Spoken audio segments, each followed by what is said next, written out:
우리 교회는 오늘 특별히 청년주일로 예배를 지킵니다.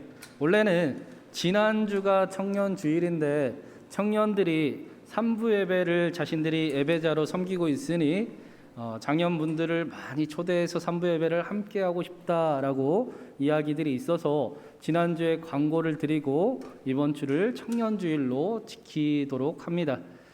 저는 청년사역에 굉장히 관심이 많은 사람입니다. 그래서 청년사역도 오래 했습니다. 그런데 제가 여기저기 청년사역을 하고 청년들을 만나봐도 우리 청년들 같이 멋지고 아름다운 청년들은 요즘에 별로 찾아보기가 쉽지가 않습니다. 우리 청년들이 너무나 아름답지요? 너무나 귀합니다. 우리 청년들이 쉽지 않은 세대에 그리스도인으로 살아가고 그 삶의 능력이 나타나도록 우리 신광교회 성도님 모두가 기도해 주시고 응원해 주시고 큰 관심으로 함께 해 주시길 부탁을 드립니다. 오늘 말씀은 너무나 유명한 가나의 혼인잔치 말씀을 우리에게 전해주고 있습니다. 그런데 오늘 말씀을 들으시면 처음 듣는 애기들이 굉장히 많을 거예요. 그래서 3부 예배에 한 번 더 참석해서 설교를 한 번 더 들어봐도 좋겠구나라는 생각이 들 정도로 처음 듣는 애기들이 좀 나올 겁니다.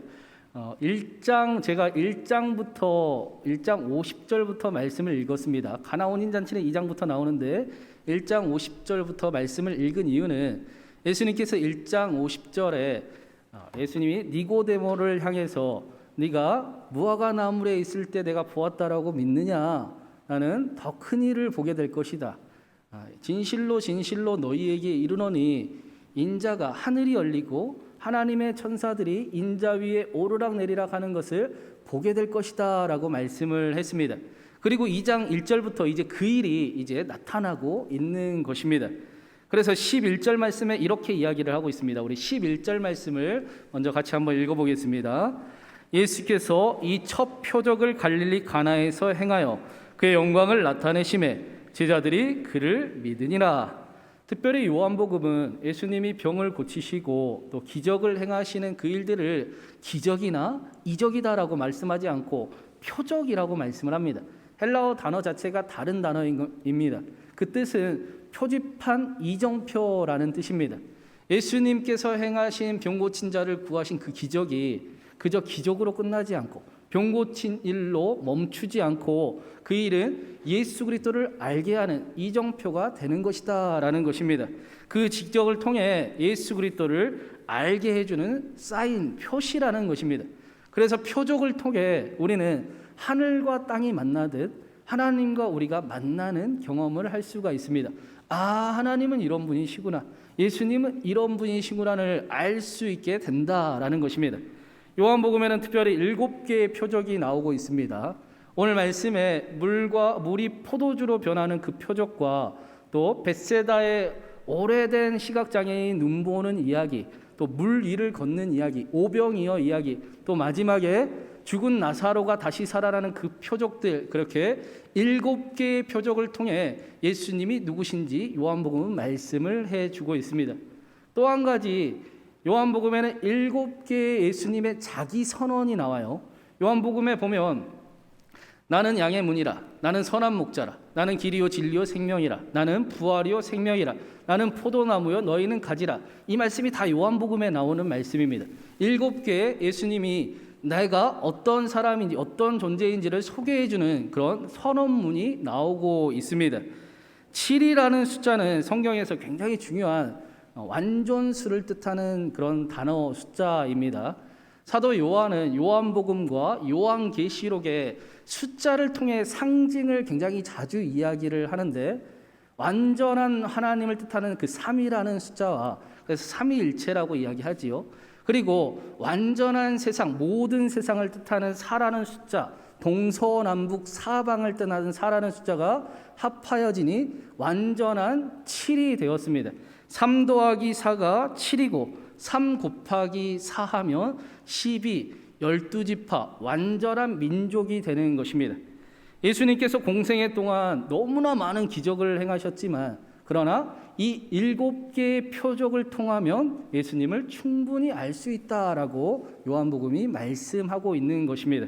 그리고 오늘 말씀의 첫 번째 표적이 소개되고 있는데 첫 번째는 더 중요한 의미를 가질 겁니다. 그 첫 번째 표적이 바로 결혼식이었습니다.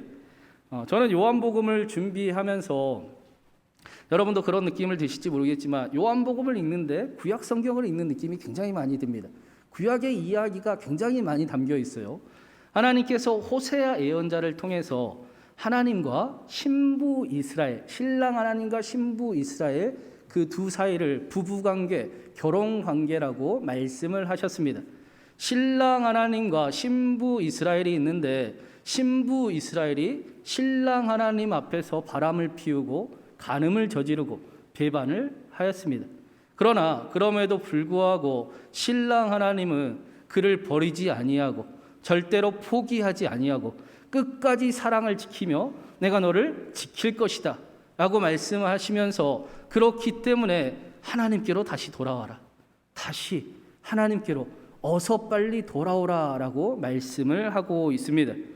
요한복음의 첫 번째 표적이 결혼식장이라는 것은 저와 여러분을 신부를 삼기 위해서, 아니 바람난 저와 여러분을 다시 하나님과 관계를 회복하기 위해서 나타내신 첫 번째 표적이 예수 그리스도의 가나의 혼인잔치다라는 것입니다.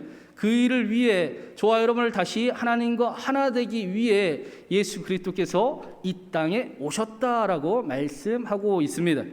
그렇다면 가나의 혼인잔치에서 무슨 일이 일어났는가? 우리 1절 말씀부터 한 번만 더 같이 읽어보겠습니다. 1절입니다. 사흘째 되던 날 갈릴리 가나에 혼례가 있어 예수의 어머니도 거기 계시고. 여러분 요한복음을 읽으면서 느끼셨는지 모르겠지만 사도 요한은 계속 이튿날 라고 말씀하다가 오늘 말씀에는 사흘째 되는 날이라고 말씀합니다. 이 날짜들을 계산을 해보면 사흘째 되는 날은 7일째 되는 안식일입니다. 이렇게 날짜를 계산하는 이유는 사도 요한이 그렇게 계산을 했기 때문입니다. 마치 7일 동안 세상을 하나님께서 변화시킨 새롭게 하신 그 창조의 그 기사처럼 하나님께서 7일 동안 그 일을, 새로운 일을 예수 그리스도를 통해 행하고 계신다라고 말씀하고 있는 것입니다. 제7일 안식일은 유대인에게 정말로 기쁨이 넘치는 큰 축제와 같은 날이었습니다. 참 안식과 평안과 쉼과 기쁨이 있는 날이었습니다. 그런 날 결혼식 잔치가 열린 것입니다. 사흘째 되는 날 가나의 혼인잔치라는 말씀은 이 세상에 어떤 날보다 행복해야 될 것 같고 기쁨이 가득해야 될 것 같은 날, 그날에 지금 문제가 생겼다라고 말씀하는 것입니다. 3절에 보니까 결혼식장에 포도주가 떨어졌습니다.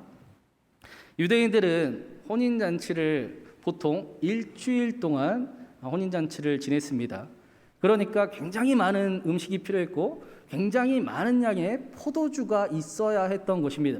그런데 그 주인공들이 준비한 것보다 생각보다 더 많은 포도주가 필요했고 하필이면 안식일 날 혼인잔치를 하고 있을 때 모두가 큰 기쁨 가운데 평안과 쉼을 나눌 때에 포도주가 떨어진 것입니다. 이 상황을 설명하는 가장 쉬운 비유가 그 전라도의 홍어를 이야기하는 게 제일 적당할 것 같습니다. 그 전라도에서 홍어는 어떤 의미입니까? 생선보다 훨씬 더 큰 의미를 가지고 있습니다. 전라도의 잔치에 홍어가 없으면 그것은 잔치를 대접하지 않은 것이나 마찬가지입니다. 장례식장에 홍어가 없으면 그 비싼 홍어를 저희 어머니가 할아버지 돌아가시고 왜 그렇게 주문을 맨날 떨어지면 주문하고 했더니 그게 없으면 고인을 대접한 것이 안 되는 것이기 때문입니다. 전라도의 잔치에 홍어가 없으면 아무리 많은 음식을 준비하였어도 그 잔치는 꽝인 경우가 되기 때문입니다. 마찬가지로 포도주가 떨어졌다라는 것은 이제껏 정성스럽게 손님들을 대접했습니다. 그런데 그 일이 이제 다 허사가 되는 일입니다. 사람들에게 원망을 받을 상황이 되었습니다. 이 부부의 입장에서는 사람들은 징조를 따지기를 좋아하는데 첫 시작부터 어긋났네, 이 부부는 불행하게 생겼네, 큰일 났구만 하는 그런 상황에 처이게 된 것입니다.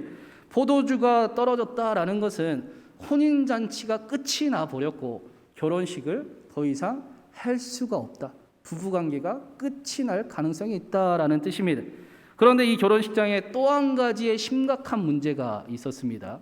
우리 6절과 7절 말씀을 한 번 더 같이 읽어보겠습니다. 6절 7절입니다. 거기에 유대인의 정결의식을 따라 두세 통 드는 돌 항아리 6이 놓였는지라. 예수께서 그들에게 이르시되 항아리에 물을 채우라 하신즉 아기까지 채우니. 6개의 큰 항아리가 있었습니다.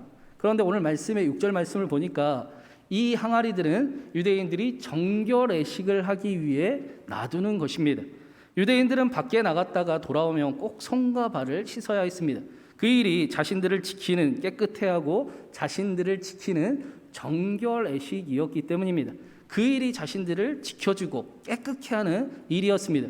그런 의미에서 항아리는 당시 유대교를 의미하는 것이기도 합니다. 그런데 정결의식을 행하는 그 큰 항아리에, 정결의식을 행해야 하는 항아리에 정작 가장 중요한 물이 없었다라는 것입니다. 물이 다 비어 있었습니다. 숫자도 6 항아리라고 말씀을 합니다. 성경에서 유대인들이 7은 완전함을 뜻하는 가장 중요한 단어이지만 6은 불완전함을 뜻하는 단어입니다. 그래서 유대인들이 가장 싫어하는 숫자입니다. 완전한 7에서 가장 중요한 1이 빠지니 불완전한 상황에 빠져버린 것입니다. 요한계시록에 사탄의 숫자를 666이라고 이야기를 합니다. 그 이유는 사탄이 하나님 흉내를 너무나 내서 우리를 찾아오기 때문입니다. 777 완전한 그 하나님의 숫자에 하나씩 빠져서 666 마치 삼위일체 하나님을 흉내라도 내듯이 하나님인 척 찾아오는 사탄의 모습을 나타내고 있습니다. 정작 중요한 하나님이 안 계셨다라는 것입니다.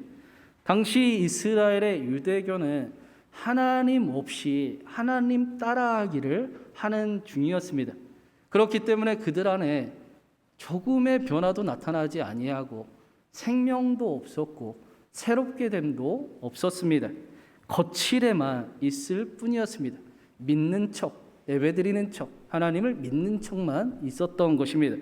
정작 가장 중요한 하나님을 잃어버렸음에도 거창한 잔치처럼 그렇게 잔치를 하고 다 가진 것처럼 살아가고 다 있는 것처럼 살아가지만 가장 결정적인 것을 잃어버리니 참 기쁨을 잃어버린 상태였던 것입니다. 겉과 속이 다른 모습이 바로 가나의 혼인잔치의 모습이다라고 말씀합니다. 이 모습이 구체적으로 우리의 삶에는 어떻게 나타나는가? 우리 3절과 4절 말씀도 한 번 더 읽어보겠습니다. 3절 4절입니다. 포도주가 떨어진지라 예수의 어머니가 예수에게 이르되 저들에게 포도주가 없다 하니 예수께서 이르시되 여자여 나와 무슨 상관이 있나이까 내 때가 아직 이르지 아니하였나이다. 혼인잔치에 포도주가 떨어지자 예수님의 어머니가 포도주가 떨어졌다라고 말을 합니다. 무슨 말이겠습니까? 포도주를 만들어 달라라는 말입니다. 그러자 예수님께서 말씀하시기를 여자여 나와 무슨 상관이 있나이까 내 때가 아직 이르지 아니하였나이다 라고 말씀하십니다. 그리고는 예수님께서 마치 포도주를 안 만드시겠다라고 말씀하신 것 같았는데 그 뒤로 물이 포도주가 되게 하셨습니다. 예수님께서 내 때가 아직 오지 않았다 할 때 이때는 예수님이 십자가에 달리실 때 십자가에서 하나님의 영광을 나타내실 때를 말씀합니다. 요한복음에 예수님의 어머니가 2번 등장하는데 오늘 말씀에서 한번 나오고 예수님이 십자가에 달리셨을 때 그 아래에 어머니가 함께 있었습니다. 예수님께서 물로 포도주를 만드신 일과 예수님의 어머니 마리아가 포도주를 만들어 달라라고 한 일은 겉으로 봤을 때는 똑같아 보이는 것 같았지만 전혀 다른 일이었던 것입니다. 예수님은 당장 포도주가 떨어진 문제를 해결하는 것보다 더 중요한, 더 심각한 일을 이루고자 하셨습니다. 예수님께서 세례를 받으시고 성령에 이끌려 광야에 나가 마귀에게 시험을 받으셨습니다. 마귀가 예수님께 뭐라고 했습니까? 너를 위해 돌을 떡덩이로 만들어라. 너를 위해 저 높은 곳에서 뛰어내려봐라. 너를 위해서 나에게 절을 하면 내가 세상의 모든 권세를 너에게 줄 것이다 라고 이야기를 했습니다. 그때 예수님이 말씀하시길 난 안 할 거다, 난 안 한다 라고 말씀하셨습니다. 예수님의 어머니 마리아가 예수님께 포도주가 떨어졌네, 너를 위해 이제 너를 나타낼 시간이다 라고 말씀하시니 예수님이 난 안 할 겁니다 라고 말씀하신 것입니다. 예수님은 우리의 소원을 들어주기 위해 오신 분이 아니라 하나님과 우리를 사랑하는 부부가 다시 되게 하시려고, 하나님과 한편이 되게 하시려고, 하나님의 뜻을 이루기 위해 하나님의 영광을 나타내시는 일만 예수님은 하시겠다라는 것입니다. 사랑하는 여러분, 지난번에 제가 한번 여쭤봤는데 한 번 더 여쭤보겠습니다. 여러분은 이 예배를 통해 여러분 앞에 있는 큰 바위와 같은 당장의 문제가 해결되기를 원하십니까? 아니면 이 예배를 통해 여러분을 사랑하시고 여러분과 함께 하시고 여러분을 간절히 원하시는, 그래서 물이 수면이 상승하는 것처럼 만드는 하나님을 원하십니까? 대답은 안 하시지만 우리 신광교회 성도님들은 하나님 만나러 오신 줄로 믿습니다. 그런데 많은 사람들이 예수님의 어머니 마리아처럼 당장의 문제가 해결되기를 더 원합니다. 그리고 만약에 문제가 해결되면 어떻게 하시는지 아십니까? 자신의 목적이 하나님이 아니라 자신의 문제 해결인 사람은 문제가 해결되면 금방 하나님을 잃어버립니다. 안 잃을 것 같지만 금방 잃어버립니다. 그리고는 겁나서 완전히 떠나지는 못해도 여행 가고 싶으면 여행 가고, 자기가 하고 싶을 때 하고 싶은 일을 하고, 자신이 마음의 감동이 와야 하나님을 예배하러 나오곤 합니다. 절대로 이런 사람들은 하나님과 사랑에 빠질 수가 없습니다. 정확히 말하면 예수님을 모르는 것입니다. 믿음이 없이는 하나님을 기쁘시게 못하나니 하나님께 나아가는 자는 반드시 그가 계신 것과 그가 자기를 찾는 자들에게 상 주시는 이심을 믿어야 할지니라 라고 말씀했습니다. 하나님을 찾는 것과 하나님이 주시는 상을 찾는 것은 겉모습은 똑같아 보일지 모르겠습니다. 그러나 삶의 결과는 완전히 다르게 나타나는 것입니다. 하나님을 찾는 사람들은 하나님께서 자기를 찾는 자들에게 상 주시는 이심을 경험하고 그 상을 기쁨으로 누리는 삶을 살아가곤 합니다. 그러나 하나님께서 주시는 상을 찾는 사람들은 너무나 쉽게 하나님을 잃어버리고, 하나님을 잃어버렸으면서도 하나님 없는, 하나님 따라하기를 흉내나는 거칠에만 가득한 그런 신앙생활을 하곤 하는 것입니다. 다 있는 것 같지만, 다 가진 것 같지만 정작 중요한 그 무엇을, 가장 중요한 것을 잃어버렸기 때문에 그 안에 참 기쁨이 없습니다. 평안도 없습니다. 언제나 하나님 믿으면서 불안 속에 기쁨이 없는 삶을 살아가곤 합니다. 이것이 당시의 유대교의 모습이었고 겉과 속이 다른 가나의 혼인잔치의 모습이었습니다. 그런데 그런 가나 혼인잔치에 예수님께서 포도주를 안 만드시겠다 하는 것 같더니 물로 포도주를 만드셨습니다. 최후의 만찬에서 제자들에게 포도주를 내어주시면서 이것은 너희를 위한 나의 피다, 받아 마셔라 라고 말씀하셨습니다. 예수님께서 우리에게 참 기쁨을 반드시 회복하시겠다라는 것입니다. 가나의 혼인잔치를 회복시키시고 완성시키신 것처럼 하나님과 우리의 관계를 다시 사랑하는 부부의 관계처럼 회복시키고 완성시켜 나아가시겠다는 것입니다. 우리가 하나님과 정말로 한편이라는 사실을 분명하게 알게 하시겠다라는 것입니다. 그래서 전혀 겉과 속이 다를 필요도 이제는 없고, 실수하고 넘어져도 숨길 필요도 없으며, 오히려 넘어졌으니 실패했으니 그래서 더 하나님을 찾는 인생이 되게 하셔서 점점 변화되는 삶을 살아가게 하시겠다라는 것입니다. 오늘 말씀에 물이 포도주가 되었습니다. 물과 포도주는 완전히 성질이 다른 것입니다. 완전히 다른 겁니다. H2O와 포도주는 화학식이 뭔지 모르겠습니다.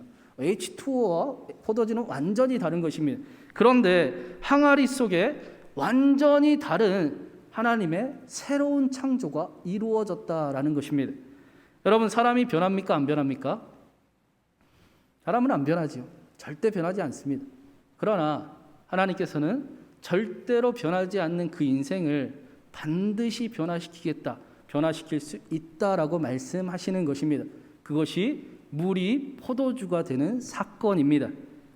제가 이렇게 여러분 앞에서 설교를 하고 마치 저는 아닌 척 이렇게 말씀을 전하는 것 같지만 사실 매주일 말씀 앞에 가장 찔림을 받는 사람이 저이고, 말씀 앞에 날마다 새로운 결단을 하는 사람이 저이고, 아마 이 중에서 가장 큰 은혜를 받는 사람이 누구보다 저일 거라고 믿습니다. 저는 그 사실은 빼앗기기 싫습니다. 누구보다 큰 은혜를 경험하는 사람이 되고 싶습니다. 그래서 제 삶이 지금 변하고 있습니다.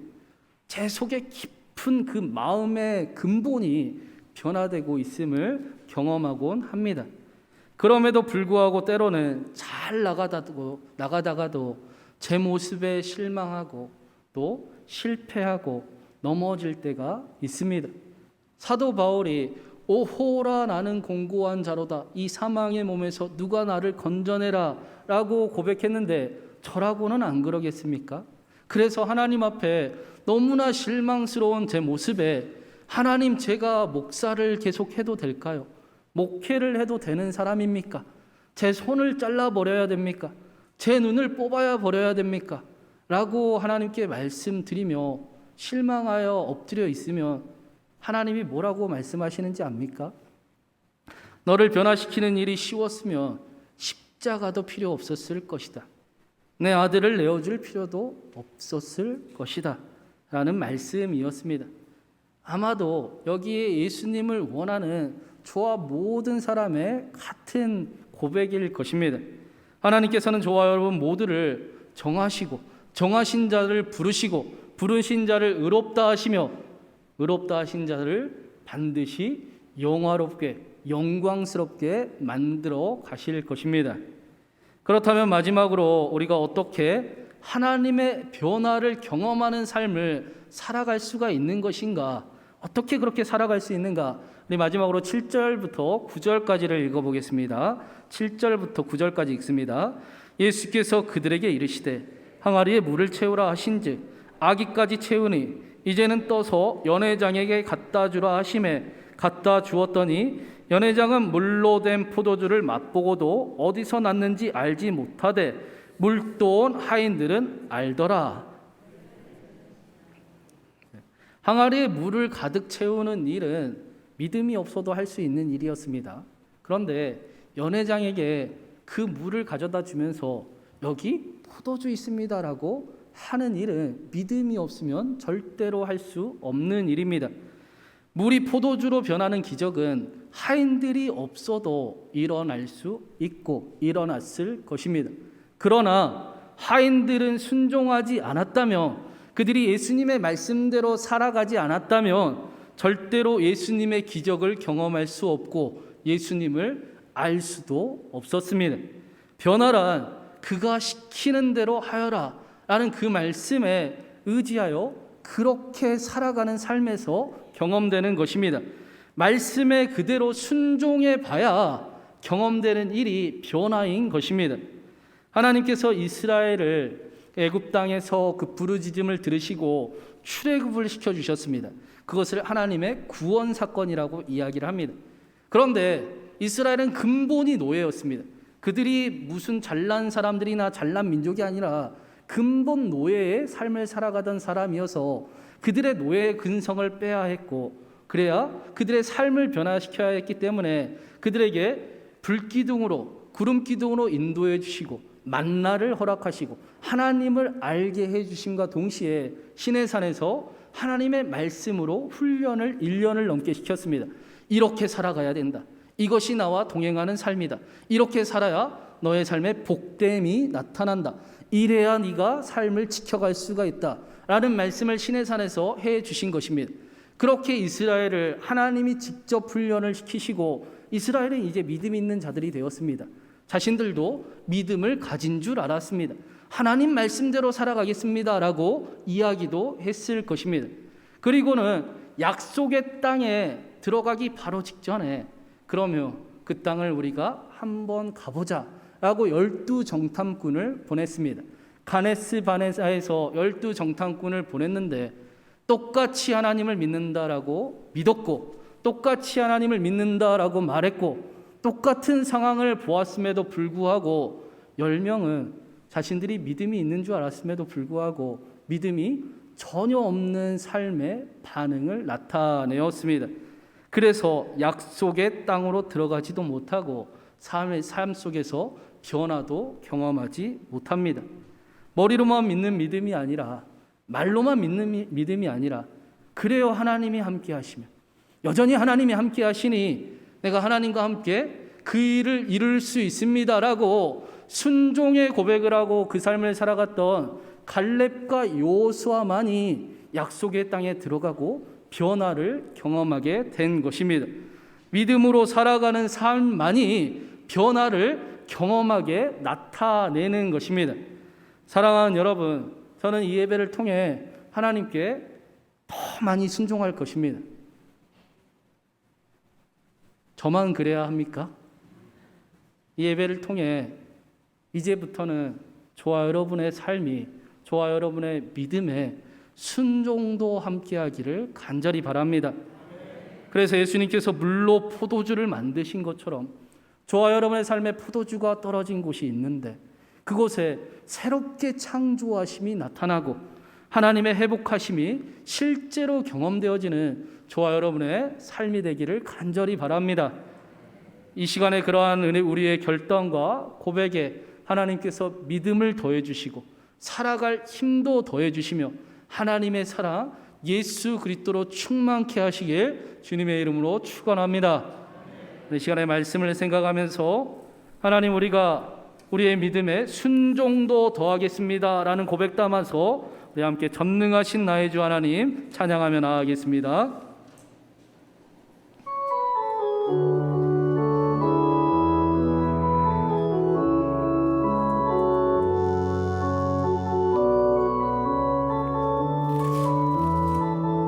전능하신 나의 주 하나님은 전능하신 나의 주 하나님은 능치 못하실 일 전혀 없네. 능치 못하실 일 전혀 없나.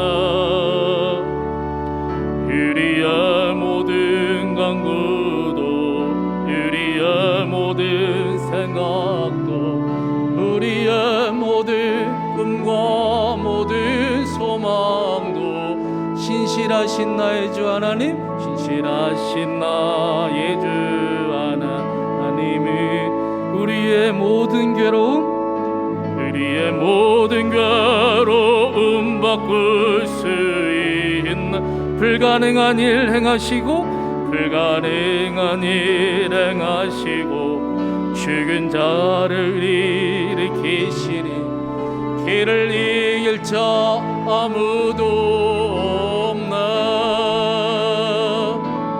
주의 말씀 의지하여 깊은 곳에 힘을 던져 오늘 그가 놀라운 일을 이루시는 것 보라. 주의 말씀 의지하여 믿음으로 힘을 던 믿는 자에게 능치 못함 없나. 전능하신 나의 주 하나님, 전능하신 나의 주 하나님은 능치 못하실 일 전혀 없네. 능치 못하실 일 전혀 없나. 우리의 모든 간구도 우리의 모든 생각도 우리의 모든 꿈과 모든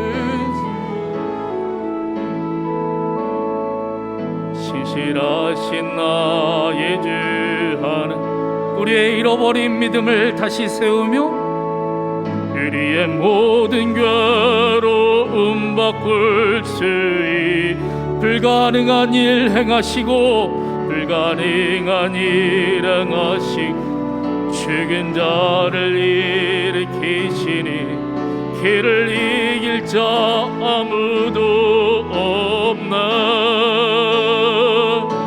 주의 말씀이지 깊은 곳에 금을 던져 오늘 그가 놀라운 일을 이루시.